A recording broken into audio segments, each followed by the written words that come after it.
दोस्तों, आए दिन कोई ना कोई हमें बाहर गांव से आते हैं और लूट कर लेके जाते हैं, लालच दिखाकर और डबल पैसा बनाकर देते हैं, ऐसा बोलकर कोई ना कोई किन्नौर में आता है और लालच बताकर लूट कर भाग जाता है। किन्नौर में कोई भी बाहर गांव से फ्रॉड आदमी आते हैं, वो लालच दिखाते हैं कि लोगों को डबल पैसा कर देने के बहाने से पैसा लेते हैं और लूट कर भाग जाते हैं। पिछले बार भी कोई कंपनी के फ्रॉड लोगों ने पैसे डबल करने का लालच दिखाया था, हमारे किन्नौर के लोगों के मेहनत के पैसे लेकर भाग गया था। कम से कम इस फ्रॉड कंपनी ने 2 करोड़ रुपए लेकर भाग गया था, लेकिन जिन लोगों के पैसे गए वो पुलिस में कंप्लेन नहीं किए थे बेइज्जती के डर से, लेकिन वो पुलिस में कंप्लेन दर्ज करते थे तो आज कोई दूसरा लूटने से बच जाता था। फिर एक बार किन्नौर के कुछ नौजवान लड़कों को 2 भामटे फ्रॉड आदमियों ने रेलवे में कलर की नौकरी दिलाते बोलकर लालच बताकर उन लोगों के पास से, उन नौजवान बेरोजगार लड़कों के पास से 1,11,86,000 रुपये लेकर भाग गए। ये फ्रॉड धोखेबाज कमीने लोग कौन थे, इसकी तहकीकात पुलिस में दर्ज करने के बाद ही पुलिस पता लगाएगी। लेकिन इतना पैसा किन्नौर के बेरोजगार नौजवान लड़कों का गया जो अपने खेत घरदार बेचकर वो फ्रॉड आदमी कमीने लालची लोगों को दिया। ये मामला पिछले साल अप्रैल 2024 से चालू है और वो 2 भामटे लोग हर बार किसी को ना किसी को लालच दिखाकर पैसा ले रहे थे और अब 2025 में केस दर्ज किया गया। इस मामले की बारीकी से तहकीकात पुलिस उप निरीक्षक देवीदास चोपड़े कर रहे हैं और चोपड़े सर ने बताया कि 2 भामटे लोग किन्नौर में रह रहे थे और रहने के लिए वो आसपास किराए के मकान में आए थे। वो दिल्ली से आए बताया जा रहा था। दिल्ली के DRM रेलवे ऑफिस में कलर की नौकरी दिलाने के बहाने नौजवान लड़कों को बोलकर 1,11,86,000 रुपये उनके पास से लिए और उनको fake joining letter, medical fitness और ईमेल आईडी दिए। इन नौजवान लड़कों को उत्तर प्रदेश के हापुड़ रेलवे स्टेशन भेजे गए। किन्नौर के ये लड़के उत्तर प्रदेश के हापुड़ रेलवे स्टेशन गए, वहाँ 20 दिन तक रहे। उसके बाद इन लड़कों को ये 2 आदमी फ्रॉड है और हमारे पैसे लेकर भाग गए, ऐसा सामने आया। ये मामला सामने आते ही उन्होंने DRM ऑफिस दिल्ली जाकर तहकीकात किए तो वहाँ पर पता चला कि ये 2 भामटे फ्रॉड है और इनका नाम यहाँ पर नहीं है। किन्नौर के पुलिस स्टेशन में 24/4/2025 को केस दर्ज किया गया और चोपड़े सर ने इस मामले में क्या कहा, आप इसकी पूरी जानकारी और वीडियो देख सकते हैं। तो देखते रहिए आज की न्यूज़।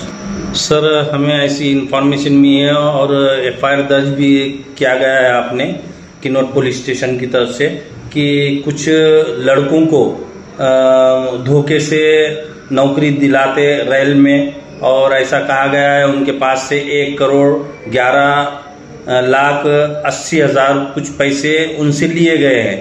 तो कल गुना दाखिल किया गया है। आप तपास अधिकारी चोपड़े सर है, तो इसके बारे में इन्फॉर्मेशन दीजिए। या प्रकरणामध्ये फिर्यादी गजानन बाबू जाधव राणा सुभाषनगर किनवट यांनी आम्हाला मागच्या महिन्यामध्ये 29 तारखेला मार्च 29 तारखेला एक तक्रारी अर्ज दिला होता की त्यांची आणि त्यांच्यासोबतच्या अजून 8 मुलांची फसवणूक झाल्याबाबत।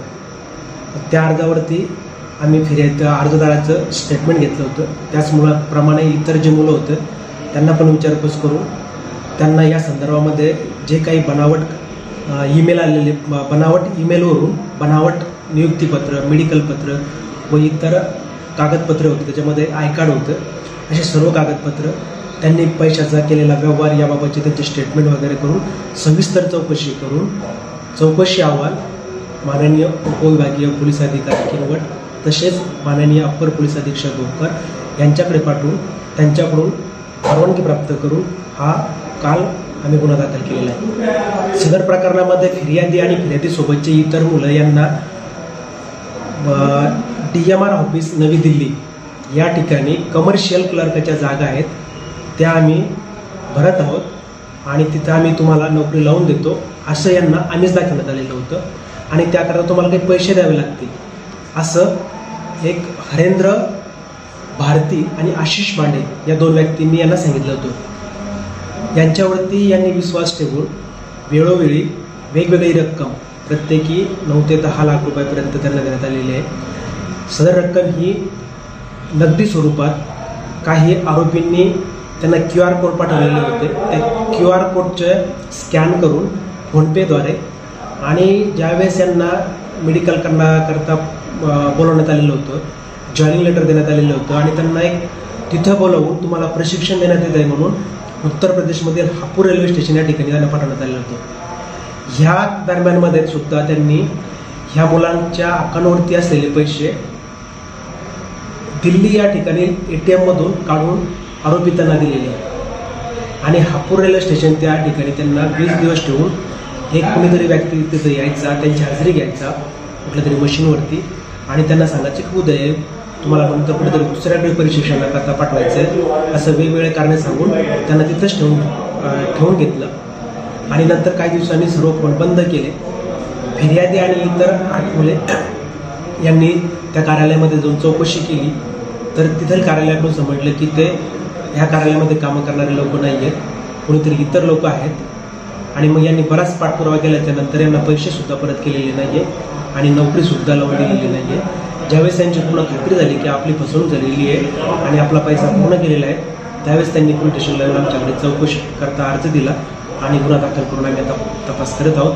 आरोपी हे दिल्ली येथील असल्याने आम्ही मान्य वरिष्ठांची परवानगी घेऊन आरोपी त्यांना अटक करून पुढील तपास करीत आहोत। तुम्हाला काय माहीत आहे की दिल्लीमध्ये आरोपी कुठे शोधायचे आहे, काय शोधायचे? त्यामध्ये आम्हाला काही QR कोड दिलेले होते त्याबाबत आम्ही तपास करत आहोत, काही ईमेल दिलेले होते त्याबाबतचा तपास करत आहोत, काही आरोपींनी त्याच्यावरती कॉल केलेले जे काही मोबाईल नंबर आहेत त्याचा CR काढणार आहोत आणि तो तपास करूनच आम्ही आरोपितांकडे त्यांना पुढील अटकेची कारवाई करण्याकरता जातो। तो आपके माध्यम से सर जितने नौजवान हैं जो नौकरी की तलाश में है, ऐसे जो धोखेबाज लोग हैं तो उन धोखेबाज लोग ऐसे लोगों को फंसा रहे हैं, तो आपके माध्यम से क्या आह्वान करना चाहते हैं? नाही, मी अगदीच बरोबर आहे। मी आपल्या पोलीस स्टेशन किनवट येथील सर्व तरुण मुलांना आव्हान करतो की आपण अशा कुठल्याही ज्या ठिकाणी तुम्हाला कुठेतरी नोकरी लावून देण्याकरता आम्हीच दाखवण्यात येत असते अशा कोणत्याही ठिकाणी तुम्ही त्याच्यावरती विश्वास ठेवू नका, कोणालाही पैसे देऊ नका, योग्य मार्गाने जा, अभ्यास करा, योग्य मार्गाने जाऊन परीक्षा द्या, वेगवेगळ्या परीक्षा द्या आणि त्या परीक्षेच्या माध्यमातूनच तुम्ही नोकरीसाठी प्रयत्न करावा। असं कोणीही व्यक्ती जर तुम्हाला कुठेतरी नोकरी लावून देतो असं सांगत असेल तर तात्काळ तुम्ही पोलीस स्टेशनला कळवा, त्यावरती आपण फौजदारी गुन्हा दाखल करून योग्य ती कारवाई करू। धन्यवाद।